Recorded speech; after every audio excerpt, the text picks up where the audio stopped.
तो आज से हम कविता जो पोएम्स है इंग्लिश की, where the mind is without fear, इस पोएम को पढ़ना चाहिए। ये जो पोएम्स है 10th स्टैंडर्ड की स्टेट बोर्ड की फुल इंग्लिश की पोएम है। पोएम का नाम है where the mind is without fear, मतलब जहाँ हमारा मन डर के सिवा हो, मतलब हमारे मन में कहीं डर ना हो। रविंद्रनाथ टैगोर, इनका जन्म 7 मई 1861 में हुआ था और उनकी जो मृत्यु है वो 7 अगस्त 1941 में हुई थी। तो Rabindranath Tagore was the author of Gitanjali and its profoundly sensitive, fresh and beautiful verse. He became the first non-European to win the Nobel Prize in Literature in 1913. तो रविंद्रनाथ टैगोर जी एक लेखक है गीतांजलि की, जो उन्होंने गीतांजलि को जो पोएम्स है वो लिखी थी और वो बहुत अच्छे साहित्यकार, ड्रामेटिस्ट और राइटर भी है। And it's profoundly sensitive, fresh and beautiful verse, तो बहुत ही अच्छी उन्होंने जो कविता है वो लिखी थी। और वो कविता जो है वो आज के ज़माने में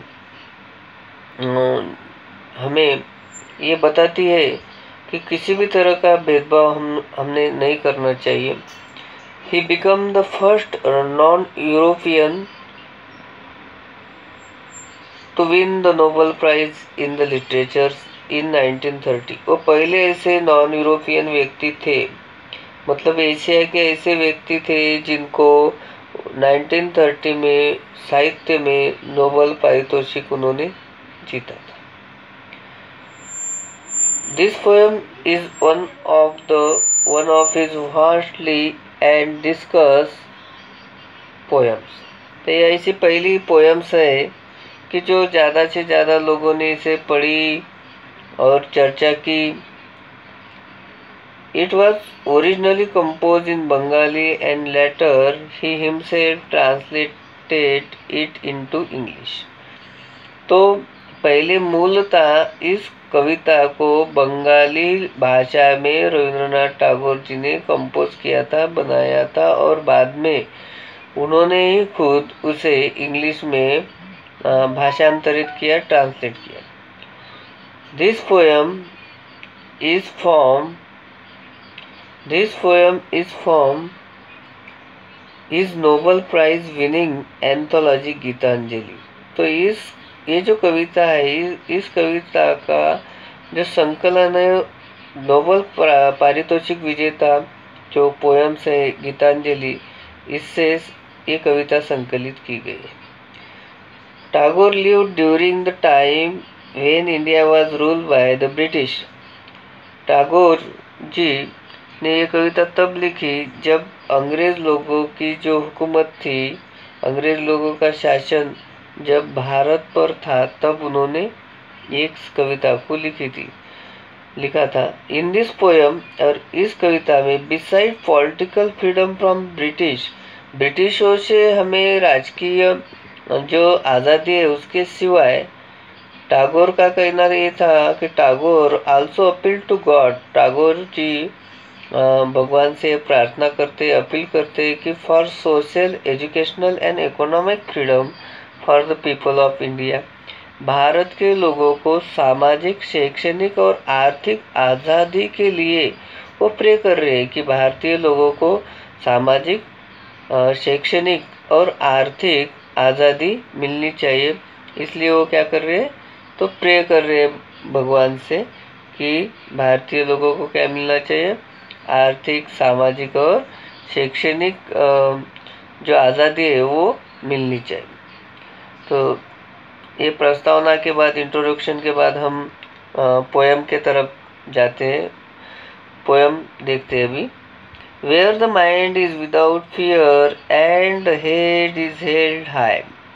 तो जहाँ हमारा मन बिना डर के हो और हम सर उठा के जी सके। हम क्या कर सके कि हमारा सर जो है उठा के जी सके, क्योंकि अंग्रेज़ों का शासन था उस ज़माने में, लोगों को डर रहता था, लोग गुलामी में थे। और रविंद्रनाथ टैगोर जी का कहना यह है कि लोगों में डर नहीं होना चाहिए और लोग अपना सर उठा के जी सके। वेयर नॉलेज इज फ्री, जहाँ ज्ञान मुक्त हो। ज्ञान मुक्त हो बोले तो ज्ञान सबको मिलना चाहिए, सभी व्यक्ति को ज्ञान अच्छी तरह से मिलना चाहिए, क्योंकि ज्ञान हमें मिलना ये एक बहुत इम्पोर्टेंट बात है, क्योंकि ज्ञान से हमें एक्सपीरियंस आता है, ज्ञान से हमें बहुत सारे जो चीज़ें हैं वो पता चलती है, मालूमात होती है। तो ज्ञान कैसा होना चाहिए? फ्री, क्योंकि उस ज़माने में लोगों को पढ़ने लिखने में नहीं दिया जाता था, और बहुत सारे जो लोग हैं वो कैसे थे? अनपढ़ रहते थे। इसलिए रविंद्रनाथ टैगोर जी का कहना है कि सबको नॉलेज मिलना चाहिए और वो नॉलेज फ्री होना चाहिए। Where the world has not been broken up into fragment by narrow domestic wall. तो रविंद्रनाथ टैगोर जी का ये कहना है कि फ्रेगमेंट बोले तो पीसेस, पीसेस बोले तो छोटे छोटे टुकड़े, बाय नैरो डोमेस्टिक वाल। नैरो डोमेस्टिक वाल मतलब क्या होता है कि हमारा जो धर्म है, जो जाति है, जो वर्ण है, जो वर्ग है, तो इनमें क्या नहीं होना चाहिए? तो इनमें भेदभाव नहीं होना चाहिए, इसमें डिवाइडेशन नहीं होना चाहिए। सब मिलके एकजुट रह के पूरे इंडिया कैसा होना चाहिए? एकजुट होना चाहिए। तो ऐसा उनका कहना था। किसका? रविंद्रनाथ टैगोर जी का। नैरो डोमेस्टिक वाल्स का मीनिंग होता है कि division on the basic of religion, caste, class and colour in societies and between countries of the world. तो संकीर्ण घरेलू जो दीवारें हैं, उसका मीनिंग है कि संकीर्ण घरेलू जो दीवारें हैं उसको उसमें बटा न जाए, छोटे छोटे हिस्से में बटा न जाए। ऐसा रविंद्रनाथ टैगोर जी का कहना था कि जो वर्ण भेद है, जो वर्ग भेद है, जो धर्म भेद है, जो जाति भेद है, इसके अंदर जो हमारा जो देश है ये छोटे छोटे हिस्सों में बटा न जाए। Where words come out from the depth of truth, जहाँ जो शब्द है वो शब्द सच्चाई के गहराई से वो बाहर निकलना चाहिए। मतलब जहाँ पे क्या होना चाहिए? शब्द कैसे? हर व्यक्ति के शब्द में सच्चाई होना चाहिए और सच्चाई ही बाहर निकलनी चाहिए, ऐसा रविंद्रनाथ टैगोर जी का कहना था। तो where tireless striving stretches its arm towards perfection, जहाँ पे कोई भी वर्क है, कोई भी काम है जिसमें परिपूर्णता लानी है, तो वो कैसी होनी चाहिए? उसके परिपूर्णता लाने के लिए हमें क्या कौन सा प्रयास करना चाहिए? तो टायरलेस स्ट्राइविंग स्ट्रेचेस, अथक प्रयास हमें करना चाहिए। मतलब टायरलेस स्ट्राइविंग बोले तो कंटिन्यूअसली एफर्ट एंड स्ट्रगल। तो हमें क्या करना चाहिए? कंटिन्यूअसली एफर्ट्स करना चाहिए, अथक परिश्रम करना चाहिए, बिना रुके बिना थके हमने काम करना चाहिए। क्योंकि हम कहते हैं कि अगर दिल में अगर सच्ची लगन है तो सपने भी साकार होते हैं और मेहनत और निष्ठा से रास्ते भी आसान होते हैं। अगर हमने मेहनत अच्छी की, अथक परिश्रम किया, तो निश्चित है हमें परफेक्शन हमें काम में हमारे आ सकता है।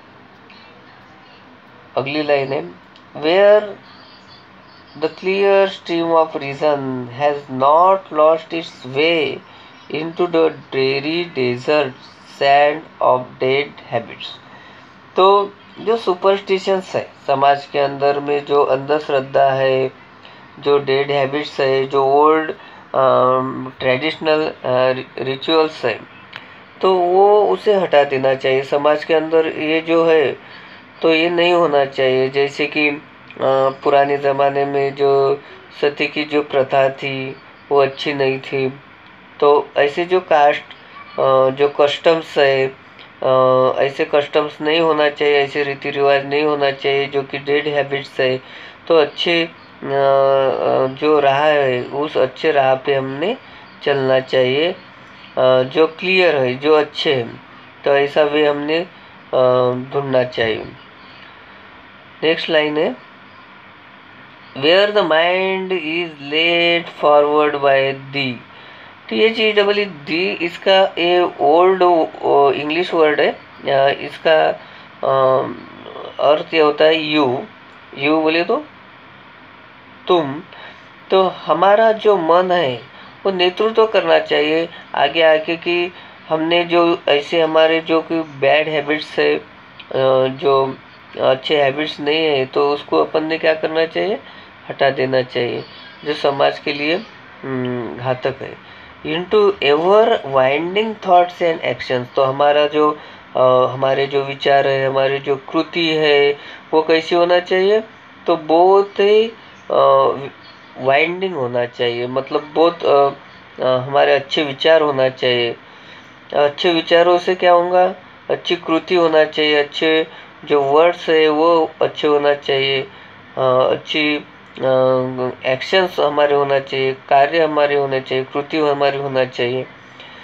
आगे कहते हैं कि into that heaven of freedom, तो ऐसे हमें आज़ादी मिलनी चाहिए कि जिसके अंदर my father let my country awake.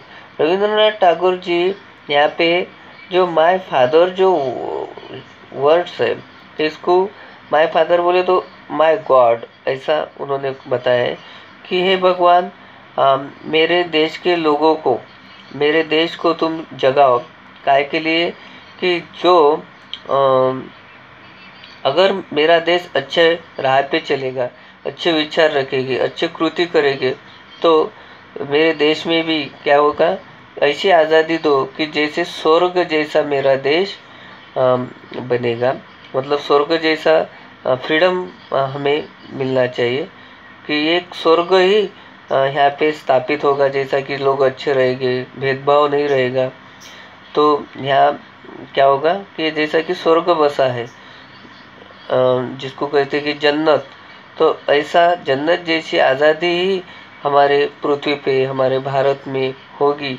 ऐसी भगवान से प्रार्थना करते हैं कि लोगों, तुम जाग जाओ, तुम जाग जाओ और हमारे जो देश में किसी भी तरह का भेदभाव नहीं होना चाहिए, किसी भी तरह की जो दूरियां नहीं होनी चाहिए, ऊंच नीचता की, जाति भेद की, साथ ही साथ वर्ण भेद की, वर्ग भेद नहीं होना चाहिए। तो यही इस कविता के अंदर रविंद्रनाथ टैगोर जी ने हमें बताया। बहुत ही सुंदर ऐसी ही ये पोएम्स है। अगर आपको ये पोएम्स अगर अच्छी लगे तो आप लाइक करना, लाइक करके अगर कोई प्रॉब्लम्स है तो कमेंट बॉक्स में हमें भेजना, और सब्सक्राइब करना ना भूलना। तो ठीक है, आगे की जो पोएम्स है इसी तरह से हम आपको आगे के पार्ट 10th स्टैंडर्ड के फुल इंग्लिश के बच्चों को हम सिखाने की पूरी कोशिश करेंगे। थैंक यू, धन्यवाद।